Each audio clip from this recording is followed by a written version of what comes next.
Could not stop her foolish fantasy. She was ambitious, this good wife of mine.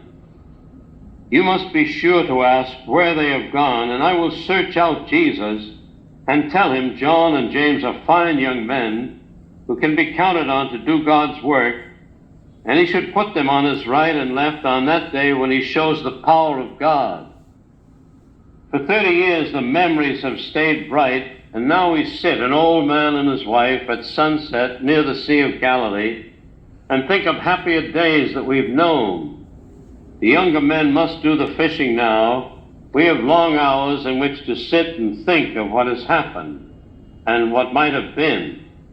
Our James is dead, killed in Jerusalem because he was a follower of Christ and dared proclaim it to the Sanhedrin. He was a child of thunder, Jesus said, and thundering out against the Pharisees as leader of the followers of Christ meant savage death in cruel Jerusalem. John was our strange one, wanting to be alone, looking across the water in a trance. And yet his softness had a little steel. We heard that he alone of all the 12, with Mary and some other women too, stood by the cross of Jesus till the end, and had his body laid within the tomb.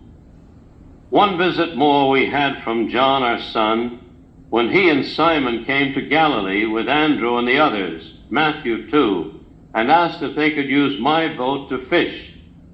I was not with them, but I later heard that Jesus had appeared to them at dawn beside the lake and told them, "Feed my sheep." I talked to John, and he would only say, "Matthew will tell you all you need to know." A tax collector, one of Jesus's 12. Now that was hard for me to understand, but John said Matthew was an honest man and best remembered all the words of Christ. And so John left. We have not seen him since.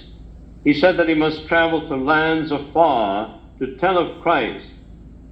In these our later years, my wife and I have come to know him too through Matthew's preaching in Capernaum, that Christ had died, but rose and will return. We count ourselves among his followers. We do have faith, and yet we mourn for James, a young man still. Why did he die so young? And why must John serve God so far away? But still, we are content and are at peace.